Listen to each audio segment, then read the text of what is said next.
Welcome, wanderers of the night.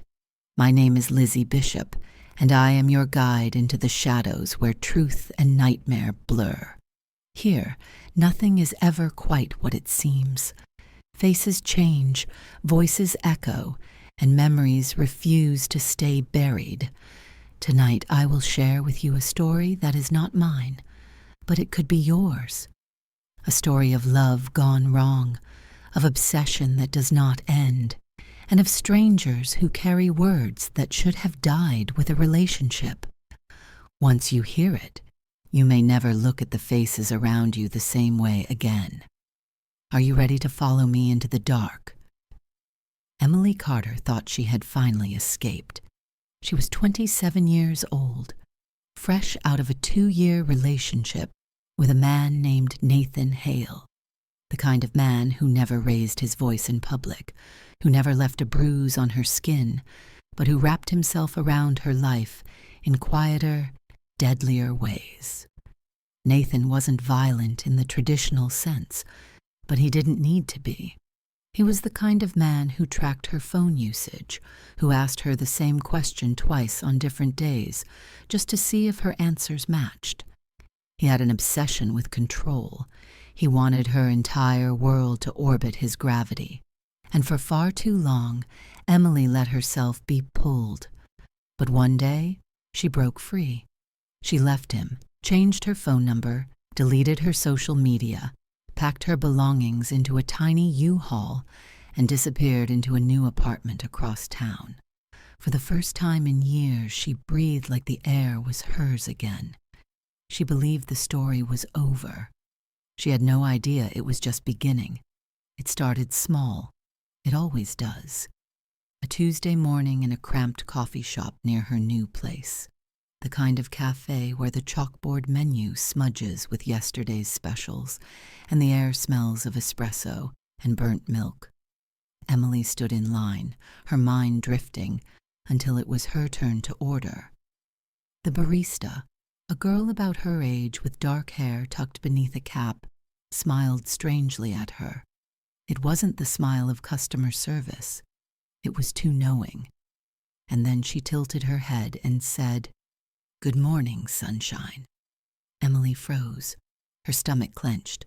That word, sunshine, was Nathan's word. Not a sweet nickname, not a gentle pet name, but his weapon. He would say it when she was upset, dripping sarcasm. "What's wrong, sunshine?" He enjoyed watching her flinch. That barista couldn't possibly know. She had never met Emily before, and yet, there it was, his voice in a stranger's mouth. She paid, muttered thanks, and left, shaking it off as coincidence. But coincidences don't repeat themselves. A few days later, she climbed into a rideshare on her way to work. The driver, an older man in his 50s, glanced at her again and again in the mirror. Finally, his eyes caught hers, and he asked, "Ever figure out what you're running from?" Her heart skipped. Nathan had said that once, dead serious, after she told him she needed space, that she needed to figure herself out. He leaned close and asked the exact same words. "Ever figure out what you're running from?" Emily's mouth went dry. She whispered, "What?" But the driver just chuckled, shook his head, and said nothing more. By then she knew this was no accident. The days grew stranger. A woman bumped into her at the grocery store, leaned close and hissed, "You don't get to just disappear." A man in her building hummed a tune, the exact song Nathan used to play during their arguments, saying softly, "You always like this one." A passerby on the street murmured, "Still wearing your hair like that." They all had different faces, different bodies, but their eyes carried the same expression, recognition, as if Nathan was looking at her through borrowed masks. Paranoia ate at her. She started questioning her sanity. Were these random remarks, meaningless phrases her brain twisted into echoes of Nathan, or was something larger at play? One night, terrified and desperate, she did something she swore she wouldn't. She reached out, not to Nathan but to his sister, Sophie. She messaged her, "Tell him to stop, please. Tell Nathan to stop." The next day, Sophie replied, "I don't know what you're talking about. Nathan's in rehab. He's been there for 6 weeks. No phone, no contact." Emily refused to believe it. Sophie must be covering for him. But then, a week later, Sophie posted a photo online. Nathan pale, sunken, holding a one-day sober chip. He looked nothing like the man Emily remembered. He was broken, locked away. He couldn't be orchestrating this, and yet the strangers kept coming. One night she worked late. Too afraid to be alone in her apartment, she lingered in the office until nearly 10 p.m. The city outside was quiet, the streets dim. She walked home, headphones in but no music playing, her little trick to stay alert. As she rounded her block, she saw him, a young man in a hoodie, sitting on a stoop across from her building, head down, still as stone.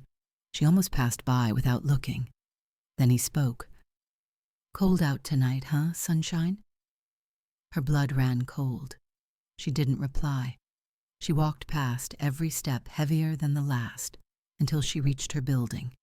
She bolted the door, locked every lock, sat on the couch, heart hammering.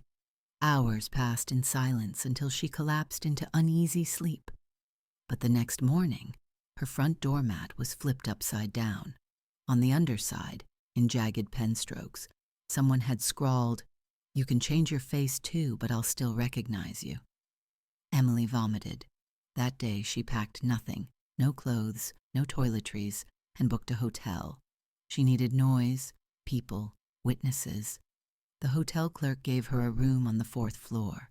It was stuffy, dim, but it felt safer than home.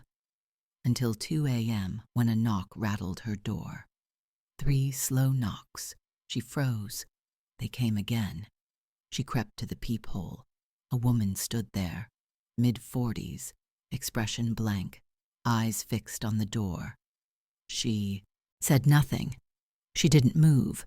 She only stared. Emily didn't breathe. Minutes stretched until finally the woman turned and left. The next morning, Emily asked the front desk. No one should have been on her floor. All the other rooms were empty. She realized then this was deliberate, not coincidence, not random. Someone was feeding these strangers her life, her secrets, her past. Someone was scripting them with Nathan's words. She remembered a conversation from long ago, back when she was still with him. Nathan once mentioned a forum, a secret community online where people shared tactics. On productivity, he said. But the way he described it had always unsettled her. Role-playing, manipulation, control. What if it wasn't harmless? What if this was his legacy? Nathan didn't need to be outside her door. He didn't need to whisper himself. He had spread himself, like a virus, onto others. He had made himself unforgettable by ensuring she would hear him everywhere, through anyone. This wasn't stalking in the traditional sense. It was psychological graffiti, spray-painted across her mind. His words, his habits, etched into the mouths of strangers so she could never escape. Emily moved again. She dyed her hair, deleted her new social media, warned friends not to tell anyone where she'd gone. For a while, it worked. Silence stretched across weeks, and she began to believe maybe, just maybe, she had broken free. Until last week. She was walking home from a bookstore, a bag of novels clutched tight against her chest, when a woman brushed past her on the sidewalk. No eye contact, no pause, just a soft whisper as she passed, "Still hiding behind books, sunshine." Emily stopped. The world tilted. The crowd flowed around her, indifferent. But she knew it would never end. Nathan had planted himself in the world, in people, in faces she could not trust. And she understood then the true horror. It wasn't about being watched. It was about never being allowed to stop watching. So, my dear listeners, I leave you with this. Imagine running from a ghost that doesn't live in mirrors or shadows, but in the mouths of strangers who pass you on the street. A ghost made of words, of memories, of control. Emily's story is not over. Perhaps it never will be. And as you go to sleep tonight, ask yourself, if a stranger calls you by a name only your past should know, will you answer? Or will you run, knowing that some ghosts don't haunt houses? They haunt faces? This has been Lizzie Bishop. Until we meet again in the darkness, keep your doors locked, your heart guarded, and never forget, the scariest monsters are the ones we let inside.